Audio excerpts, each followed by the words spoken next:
And for what people go in for sports, of course, the reasons are different. Everyone is different, but one of the main reasons is to be healthy and feel good, but that's all. The fact is that not all sports are equally useful. Some of them heal us very, very well, and which ones sometimes they can do even more harm than good. So what kind of physical activity for growth is the most useful? From the point of view of science in this video we will analyze this question. So watching the video to the end will be very interesting and useful. By the way friends, be sure to subscribe to my channel and click on the bell to do not miss my new products.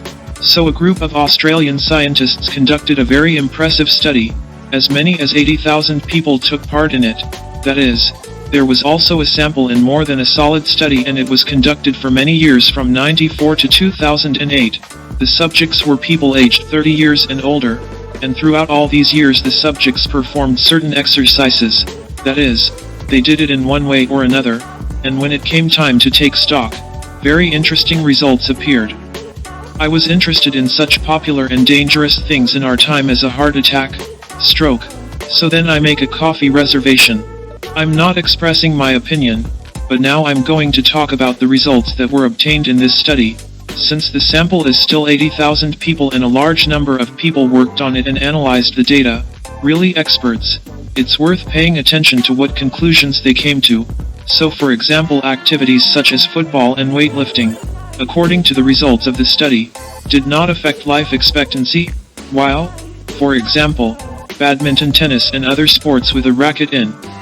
This study turned out to be the most useful, since in this group of people who were engaged in them, premature mortality decreased by about 47%, and if we take separately heart attack and stroke by 56%, various aerobics classes as well as swimming and water aerobics reduced mortality by 28% and specifically, cardiovascular diseases by 36 to 41%. In general, the results are quite interesting. In general, they came to the conclusion that any argument with a racket that tennis, badminton, British squash brings the greatest benefit to our health, any aerobic and cardio load is also recognized as beneficial, although in second place after sports with a racket it was also classified as a useful sport and cycling.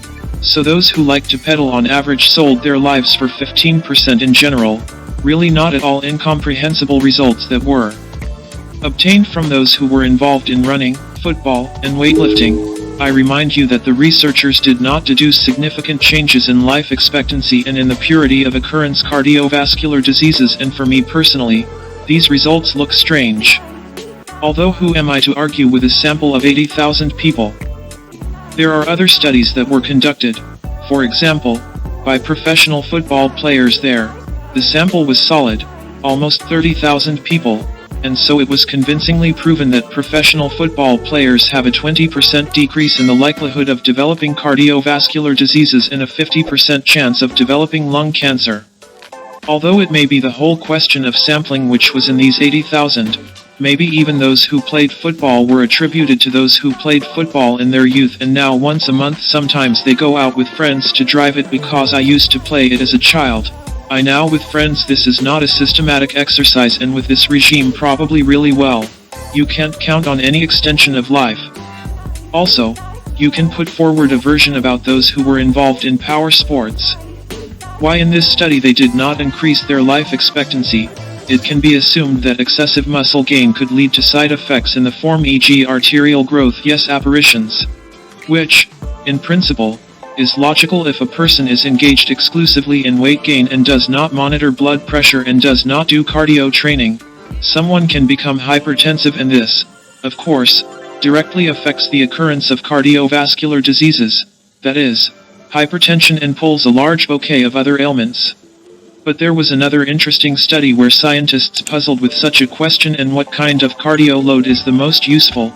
So according to the results of these studies, swimming was recognized as the most useful cardio load, and this is explained by the fact that when we swim we are in a horizontal state, and this position is very beneficial and convenient for our cardiovascular system.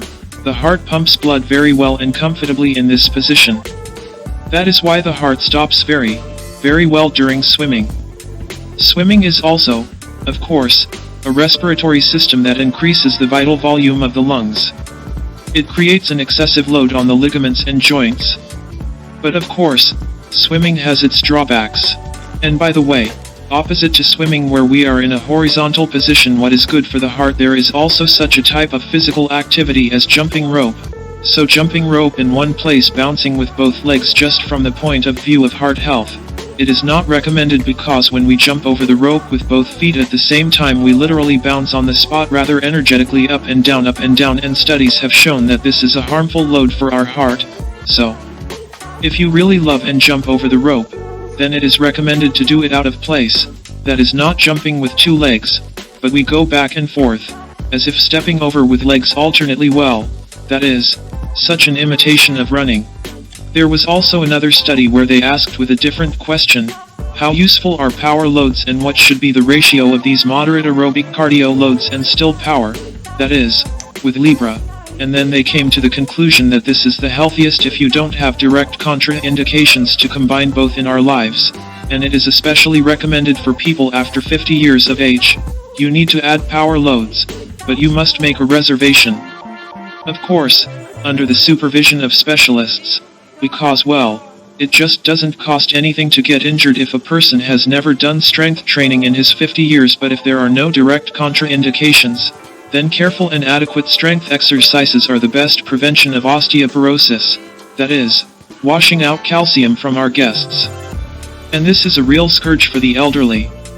And finally, another study that answered the question of how it is still necessary to build your lifestyle in order to be as healthy as possible, and so there the scientists came to the conclusion that it is necessary approximately every 8 o'clock to arrange for yourself some kind of session of moderate physical activity.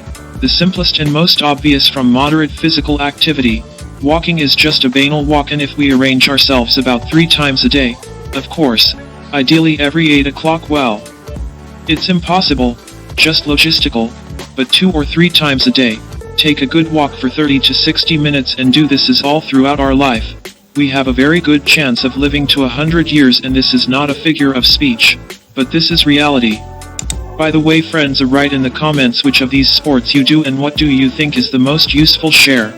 Friends, if you don't want to miss such interesting videos, then subscribe to my channel. Until the next meeting.